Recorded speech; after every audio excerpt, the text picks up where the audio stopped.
Hello friends, आज हम पढ़ेंगे topic life cycle and development of Taenia solium.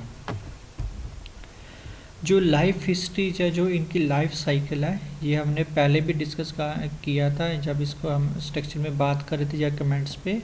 या इसके करैक्टर्स पे, कि इनका जो लाइफ हिस्ट्री है वो काफ़ी कॉम्प्लिकेटेड और डाइजेनेटिक, मतलब कि इस पे दो होस्ट के होते हैं, इन्वॉल्व होते हैं। और वो दो होस्ट कौन से होते हैं? एक होता है इनका प्राइमरी होस्ट और एक होता है इनका सेकेंडरी होस्ट। ठीक है, जो प्राइमरी होस्ट का रोल है वो प्ले करता है मैन, और जो सेकेंडरी होस्ट का रोल है वो कौन प्ले करता है? पिग। ठीक है, इसके अलावा इनके इंटरमीडिएट होस्ट भी होते हैं जिसपे आप कह सकते हो मंकी, डॉग वगैरह आ सकते हैं।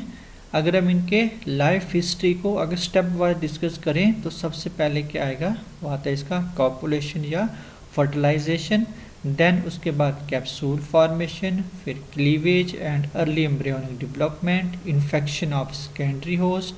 Migration within secondary host, cysts and bladder worm formation, infection to human. ठीक है, अब ये जो इसके सारे स्टेप्स हैं ये अब हम डायग्राम्स पे देखेंगे कि किस तरह से वन बाय वन जो है इसके जो जाइगोट फॉर्मेशन के बाद इनके अंदर डेवलपमेंट स्टेजेस किस तरह से आएंगी और क्या क्या चेंजेस देखने को हमको वहाँ पे इस पे मिलेगा। जो फर्स्ट अगर हम बात करें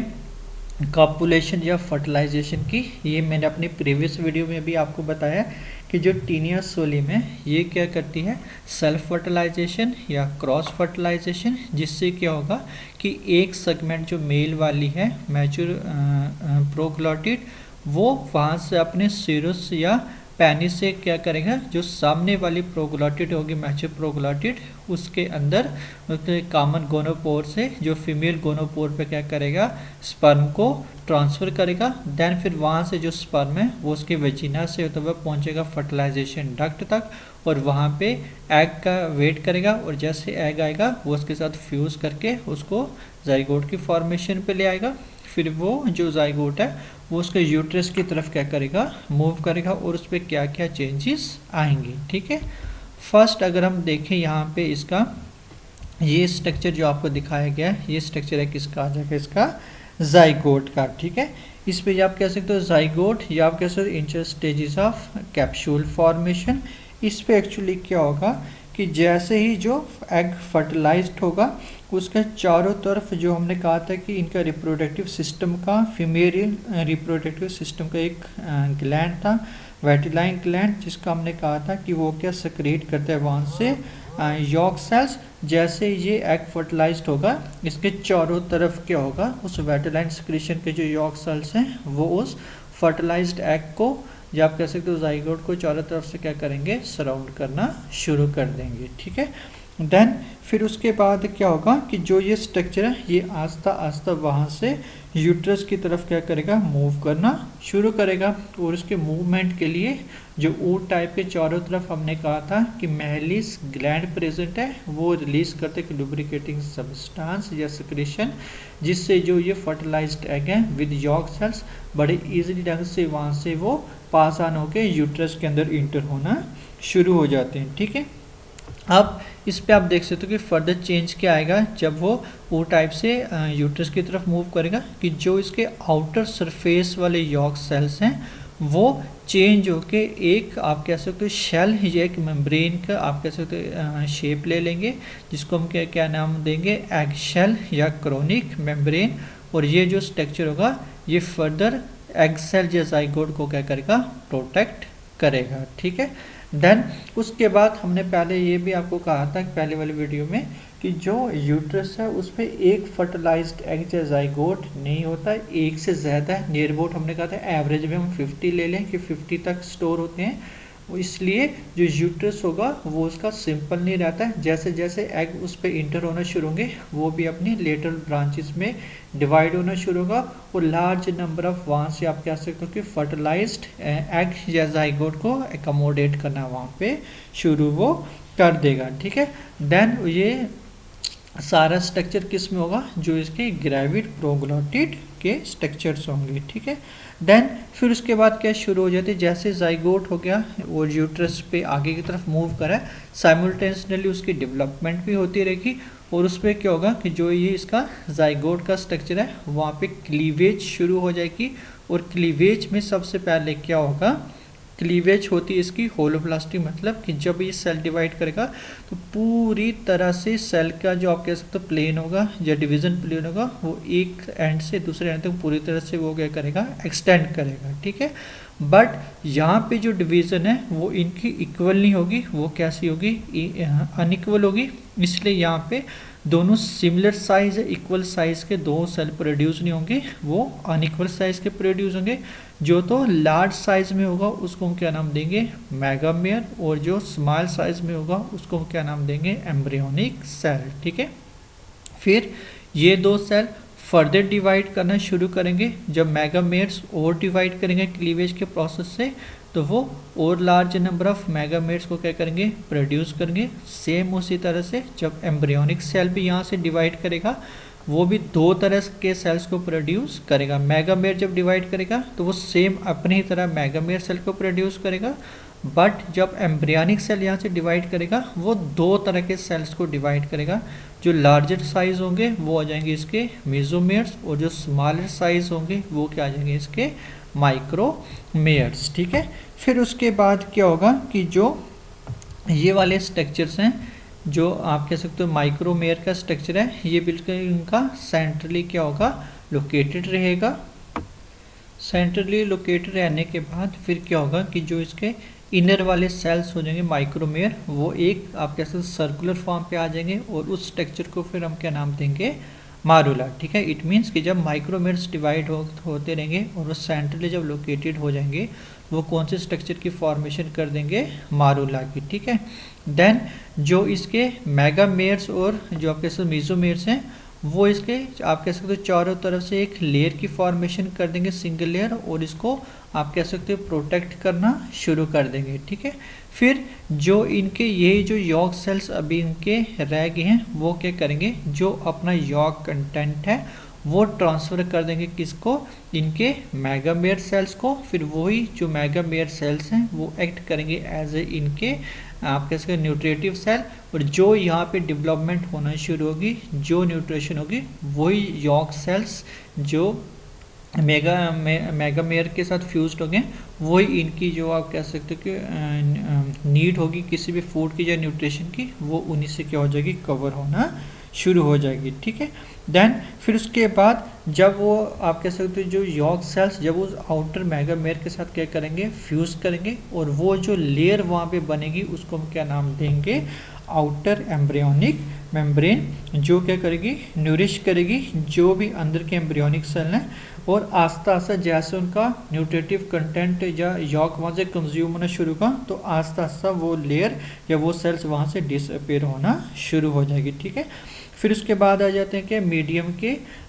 मेसोमेयर्स वाले सेल की लेयर, ये भी क्या करेंगे, चारों तरफ मारूला के प्रेजेंट हो जाएंगी और एक काफ़ी रेजिस्टेंट कवरिंग की वहाँ पे फॉर्मेशन करेंगे, और वो जो कवरिंग या वो जो लेयर वहाँ पे बनेगी या मेम्ब्रेन बनेगी उसको हम क्या नाम देंगे, इनर एम्ब्रियोनिक मेम्ब्रेन, या हम उसको क्या कह सकते हैं, एम्ब्रियोफोर, ठीक है।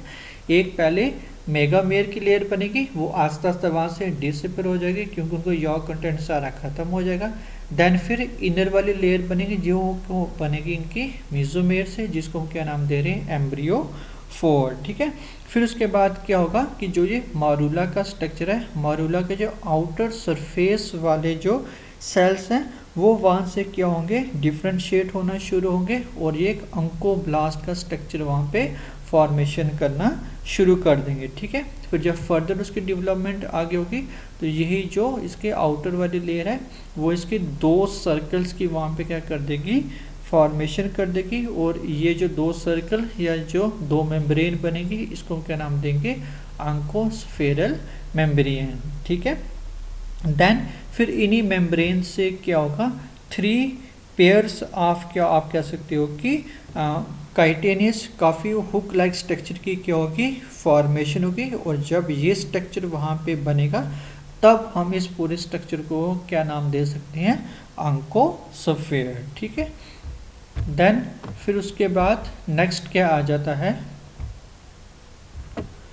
नेक्स्ट स्टेज आ जाती है इसकी फिर कौन सी, इन्फेक्शन ऑफ सेकेंडरी होस्ट। अब जो ये सारी डेवलपमेंट हुई है, ये सारी अभी डेवलपमेंट कहाँ पे हो रही है, इनसाइड द ग्रेविड प्रोग्लॉटिड, मतलब उसके जो यूट्रस के लेटरल ब्रांचेस के अंदर। ठीक है, अब इस इन्फेक्शन को, जिस ऑन्कोस्फीयर को उस मैन इंटेस्टाइन या प्राइमरी होस्ट से बाहर आना है, और ये कैसे आएगा, in the form of faecal matter. ठीक है, जब हमने मैंने अपने प्रीवियस वीडियो पे भी जब इसके कैरेक्टरिस्टिक डिस्कस करे थे प्लैटीहेलमिन्थस के या स्ट्रक्चर पे, तब मैंने एक टर्म आपको बताई थी जिसको मैंने कहा था एपोलाइसिस। ठीक है, एपोलाइसिस वो प्रोसेस होता है जिसपे जो लास्ट वाली ग्रेविड सेगमेंट होती है टेपवर्म की, वो हमारे इंटेस्टाइनल पार्ट से डिजनरेट होना शुरू हो जाते हैं या कैसे डिटैच होना शुरू हो जाती हैं। तो इनका 4 या 5 नंबर ऑफ कंटिन्यूसली डिटैच होना शुरू होगा और हमारे फीकल मैटर से बाहर आना शुरू हो जाएगा। वो क्यों, क्योंकि उनके अंदर क्या प्रेजेंट है, ये वाली डेवलपमेंट स्टेजेस, जिसको अब आगे फर्दर डेवलपमेंट के लिए सेकेंडरी होस्ट की क्या होगी, ज़रूरत होगी। ठीक है, जैसे ये वहाँ से डिटैच होकर फीकल मैटर से हमारी बॉडी से बाहर आएगा, तो जो प्रोग्लैटिड की बाहर वाली लेयर्स होंगी वो डीजनरेट हो जाएंगी, जिससे ये जो ऑन्कोस्फीयर का स्ट्रक्चर है ये पूरी तरह से फ्री हो जाएगा और वहाँ से लिबरेट कर जाएगा। और यही जो फ्री ऑन्कोस्फीयर है ये इन्फेक्टिव स्टेज होगी किसके लिए, सेकेंडरी होस्ट के लिए। और सेकेंडरी होस्ट नॉर्मली कौन सा रहेगा, पिग रहेगा। वो क्यों, क्योंकि वो फीड करता है किसके ऊपर, ह्यूमन एक्सक्रीटा के ऊपर। ठीक है, और यहीं पे आप कह सकते हो इंटरमीडिएट होस्ट भी इन्वॉल्व हो सकते हैं, जिनको आप कह सकते हो एक्सीडेंटली किसी तरह से वो ऑन्कोस्फीयर को ले लें, जिसपे आप कह सकते हो डॉग, मंकी, शीप, कैटल जो हैं वो इन्वॉल्व होते हैं कि एक्सीडेंटली जाना तो चाहिए था पिक पे, बट एक्सीडेंटली कहाँ पे एंटर हो गया, वो किसी इंटरमीडिएट होस्ट पे थ्रू आप कह सकते हैं ह्यूमन एक्सक्रीटा, या आप कह सकते हो ह्यूमन एक्सक्रीटा से जो वहाँ पे वाटर कंटेमिनेटेड हुआ या वो उन्होंने पी लिया, उससे भी जो इंटरमीडिएट होस्ट है वो क्या हो सकता है, इन्फेक्टेड हो सकता है। ठीक है, देन फिर नेक्स्ट स्टेज इसकी कौन सी आ जाती है, नेक्स्ट स्टेप आ जाता है इसका migration with in the secondary host. इस पे क्या होगा कि जैसे ही जो पीक होगा ह्यूमन एक्सक्रीटा के ऊपर फीड करेगा, तो जो ये वाला ऑन्कोस्फीयर का स्ट्रक्चर है वो कहाँ पे चला जाएगा, stomach of the secondary host बोले तो पिग पे। फिर क्या होगा कि जो उसके आपके ऑन्कोस्फीयर के चारों तरफ जो शेल मेम्ब्रेन या एम्ब्रियोफोर की लेयर थी वो वहाँ से पूरी तरह से डिज़ोल्व हो जाएगी। वो क्यों, क्योंकि स्टोमक के अंदर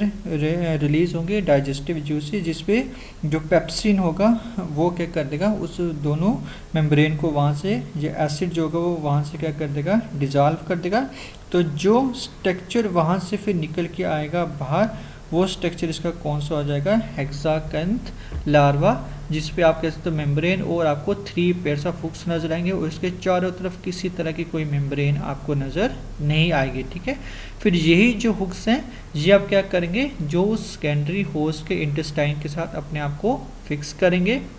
और इन्हीं के एंटीरियर एंड पे या इसी साइड पे प्रेजेंट होता है पेनिट्रेशन ग्लैंड, जो ऐसे सिक्रीशन को सिक्रीट करता है जो इसको इंटेस्टाइन से उनके ब्लड पे पेनिट्रेट करने में या पेनिट्रेशन में क्या करेगा, हेल्प करेगा। फिर थ्रू ब्लड जो होगा ये उसके पूरी बॉडी पे क्या करेगा, सर्कुलेट करना शुरू कर देगा और फाइनली सेटल डाउन होना शुरू हो जाएगा कहाँ पे, जो इनके कौन सी होती हैं, सेरेटेड मसल्स। और सेरेटेड मसल्स ऑफ कौन से ऑर्गन, जैसे उनके लिम्स हो गए पिग के, या नेक रीजन हो गया, या उसका टंग हो गई, या उसका हार्ट हो गया, और भी जो इसके पार्ट्स हैं वहाँ पे यही जो हेक्साकैंथ का स्ट्रक्चर है ये अपने आप को वहाँ पे क्या कर देगा, सेटल डाउन कर देगा। ठीक है, और ये जो पूरा प्रोसेस है स्टोमक के अंदर आना देन पेनिट्रेट करना, इसको ऑलमोस्ट अबाउट 10 से 15 मिनट का क्या लगेगा टाइम। जब ये कह सकते हो कि जो पेनिट्रेशन का जो टाइम है इसका इंटेस्टाइन से ब्लड पे आना और पूरा सर्कुलेट करके अपने आप को सेटल डाउन करना, ये नियर अबाउट कितना लेता है, 10 से 15 मिनट्स का क्या लेगा, वो टाइम लेगा। ठीक है, देन उसके बाद नेक्स्ट स्टेप आ जाता है इसका कौन सा, सिस्टिस सर्किस और ब्लैडर वॉर्म फॉर्मेशन। ठीक है, अब यहाँ पे एक्चुअल में क्या होगा कि जिस पार्ट पे ये क्या होगा, सेटल डाउन होगा, वहाँ से उन सेल्स या टिश्यू से ये फ्लूइड एब्जॉर्ब करना शुरू कर देगा और ये एक सिस्ट की फॉर्मेशन करना शुरू कर देगा, मतलब ये काफ़ी बैलून लाइक होना शुरू हो जाएगा और इसका जो साइज है नियर अबाउट जितना एक मटर या पी का साइज होता है उतना डेवलप हो जाएगा। देन जैसे जैसे ये प्रोसेस डेवलप होगा तो उसके बाद क्या होगा, जो इनका एंटीरियर एंड मतलब जो इसका हेड वाला रीजन है वो क्या होगा, इन्वेजिनेट करना शुरू होगा और इस इन्वेजिनेशन वाले पार्ट पे क्या होगा, इंटीरियरली या आप कह सकते हो प्रोस्कॉलक्स की फॉर्मेशन होना शुरू हो जाएगी। ठीक है, और ये पार्ट हमेशा हमेशा इसके अंदर की तरफ इन्वर्टेड रहेगा जब तक ये अपने सेकेंडरी होस्ट पे रहेगा। ठीक है, फिर जो इन्फेक्शन है वो नेक्स्ट स्टेज पे आ जाती है कि अब जो ह्यूमन को कैसे होना है, और ये वाला जो स्ट्रक्चर है इसका सिस्टिस सर्कस का जो आप कह सकते हो कि लार्वा है, जो इसका स्ट्रक्चर है, जो ब्लैडर वर्म है, ये सेकेंडरी होस्ट पे 1 मंथ से लेके सेवरल ईयर्स तक रह सकती है जब तक कोई आप कह सकते हो कि नेक्स्ट उसको दोबारा से प्राइमरी होस्ट ना मिले, जो उसको आगे दोबारा होस्ट ना मिले जिससे वो अपनी इस इन्फेक्टिव स्टेज को आगे किसी पे वो ट्रांसफ़र करे। ठीक है, अब जो ह्यूमन है वो इस सिस्टिस सर्कस लार्वा या ब्लैडर वर्म से कैसे इन्फेक्टेड होगा, जब वो इसी इन्फेक्टेड पिग के मीट को क्या करेगा, खाएगा। वो कैसे ट्रांसफर होगा, अगर उसका जो पिग का जो मीट है अगर पूरी तरह से कुक्ड ना हो या आप कह सकते हो इम्प्रॉपरली कुक्ड हो, तभी जो ये इन्फेक्शन वाली फॉर्म होगी वो ह्यूमन पे क्या होगी, ट्रांसफ़र होगी। ठीक है, जैसे ट्रांसफ़र होगी वो उसके स्टोमिक से होते हुए पहुंचेगी उसके इंटेस्टाइन के पार्ट पे, और ये जो इन्वर्टेड वाला इसका प्रोस्कॉलक्स का पार्ट था ये अब हो जाएगा बिल्कुल इन्वर्टेड, या आप कह सकते हो बाहर की तरफ ये इन्वेजिनेट करना शुरू कर देगा। और जो ये इसके हुक्स या स्कॉलर्स की फॉर्मेशन हो चुकी थी वो फिर डेवलप करेंगे अटैचमेंट किसके साथ, ह्यूमन के इंटेस्टाइन के साथ। जैसे उसने कंटेक्ट डेवलप किया उसको वहाँ से न्यूट्रिशन मिलना शुरू हुआ, तो जो इसकी नेक वाला पोर्शन है वो इसका आप कह सकते हो ग्रोथ पे आ जाएगा, और जब इसका नेक वाला पार्ट ग्रोथ पे आएगा तो वहाँ से फर्दर फिर क्या होती हैं, प्रोग्लॉटिड की फॉर्मेशन होना शुरू हो जाएगी, क्योंकि हमने स्ट्रक्चर पे कहा था कि नेक वाले रीजन पे इसका क्या प्रेजेंट होता है, ग्रोथ जोन या जोन ऑफ प्रोलिफरेशन, जहाँ से स्ट्रोबेला या प्रोग्लॉटिड की फॉर्मेशन होना शुरू हो जाती है। और जैसे जैसे ये डेवलप करना शुरू करेगा, जैसे साइज में इंक्रीज होना शुरू होगा, तो जो इसका ये ब्लैडर वर्म का स्ट्रक्चर है ये वहाँ से क्या हो जाएगा, उससे डी अटैच हो जाएगा और आप कह सकते हो अपने आप ही वो वहाँ से डीजनरेट भी हो जाएगा। ठीक है, और ये जो पूरा प्रोसेस को अबाउट 10 से 12 वीक लग जाते हैं एक प्राइमरी होस्ट या मैन के अंदर पूरी तरह से इस लार्वल फॉर्म को या इस इन्फेक्टिव फॉर्म को पूरी एक अडल्ट फॉर्म पे ट्रांसफॉर्म होने पे। ठीक है, अब जैसे ये ट्रांसफॉर्म पूरी तरह से अडल्ट हो जाएगी, सेम जो साइकिल है वो रिपीट होना शुरू हो जाएगा, दोबारा से वो इमेच्योर फिर मैच्योर और ग्रेविड प्रोग्लॉटिड बनेगी, दोबारा से रिप्रोडक्शन होगा, फिर दोबारा से एपोलिसिस के प्रोसेस से वो ह्यूमन एक्सक्रीटा से बाहर आएंगी, दोबारा किसी पी को इन्फेक्ट करेंगी और ये साइकिल पूरी तरह से वो चलना वहाँ पे शुरू हो जाएगा। ठीक है, देन उसके बाद आ जाता है इससे जो हमें इन्फेक्शन होती है टेप वर्म से या आप कह सकते हो टीनेसोलियम से, उसको हम क्या नाम देते हैं, टीनेसिस, जिसका क्या कैरेक्टरिस्टिक रहता है कि काफ़ी वीकनेस होना शुरू हो जाती है, अनीमिया डेवलप होना शुरू हो जाएगा, फूड हमारा प्रॉपर ढंग से डाइजेस्ट नहीं होगा। ठीक है, एब्डोमिनल पेन हो सकती है, देन और भी इस तरह के सिम्टम्स या नर्वस डिसऑर्डर होना शुरू हो जाएगा। वीकनेस जो आप कह सकते हो एनीमिया होना क्यों शुरू होगा, क्योंकि हमने पहले भी कहा था कि जो भी इंटेस्टाइन के अंदर एब्जॉर्ब फूड होगा ये उसको एब्जॉर्ब करना शुरू कर देगा, जिससे हमारी बॉडी में डेफिशिएंसी होना शुरू हो जाएगी। और हमने पहले भी कहा था कि इसका जो साइज़ है वो नियर अबाउट 3 से 4 या 5 मीटर तक हो सकता है। जब ये आपस में ज़्यादा क्रम्बल हो जाए तो उससे हमें एब्डोमिनल पेन भी होना शुरू हो जाएगा। और अगर हम इसके ट्रीटमेंट की बात करें तो ट्रीटमेंट पे आप ये कह सकते हो कि इस पे हम डिफरेंट तरह की ड्रग्स देते हैं, जैसे हो गया कैमोक्विन हो गया, कार्बन टेट्राक्लोराइड हो गया, एंटीफिन हो गया, डाइक्लोरोफिन हो गया, ये रिकमेंड की जाती है इन्फेक्शन के टेप वहाँ पे। ठीक है, बट इनका मोस्टली ड्रॉबैक ये रहता है कि इससे जो इनका ये स्कॉलिक्स वाला पार्ट है ये इंटेस्टाइन से डी अटैच नहीं हो पाता, ठीक है। बाकी जो इसका नेक या स्टोबिला वाला पार्ट है वो इस पर ये ड्रग बड़े अच्छे ढंग से इफेक्ट करती हैं, बट स्कॉलिक्स वाला पार्ट जिसके पास हुक और शक्कर है वो काफ़ी ज़्यादा आप कह सकते हो काफ़ी कह सकते हो स्ट्रेंथ पे या काफ़ी स्ट्रॉन्ग जो रिलेशन होगा या फिक्सेशन होगी वो इंटेस्टाइन के साथ डेवलप होगी, तो ये मोस्टली वहाँ से आप कह सकते हो कि डी अटैच नहीं हो पाएगा। तो मोस्टली फिर डॉक्टर्स क्या रिकमेंड करते हैं कि जहाँ पे इसका हेड वाला पोर्शन है या नेक वाला पोर्शन है वहाँ से हम उस पार्ट को सर्जरी से ही क्या कर दें, रिमूव कर दें, ताकि पूरी तरह से ह्यूमन से इस टेपवर्म के इन्फेक्शन को हम कम कर सकें या पूरी तरह से हम रिमूव कर सकें, ठीक है। और इसकी जो बेस्ट केयर जो आप कह सकते हो प्रिवेंटिव मेजर क्या है कि आपको एक हाइजीन पर्सनल हाइजीन का ध्यान रखना है, प्लस ये कि अगर कोई पिग मीट ले रहा है तो वो मीट पूरी तरह से क्या होना चाहिए, कुक्ड होना चाहिए। देन कोई भी अगर आप वेजिटेबल भी ले रहे हैं तो वो भी आपके प्रॉपर ढंग से क्या होनी चाहिए, वॉश होनी चाहिए, ठीक है। ये था आपका topic life cycle of Taenia solium. I hope आपको ये पसंद आया हो वीडियो। अगर आपको ये समझ आए प्लीज़ इस वीडियो को लाइक करें, शेयर करें और चैनल को सब्सक्राइब करना ना भूलें। Thank you.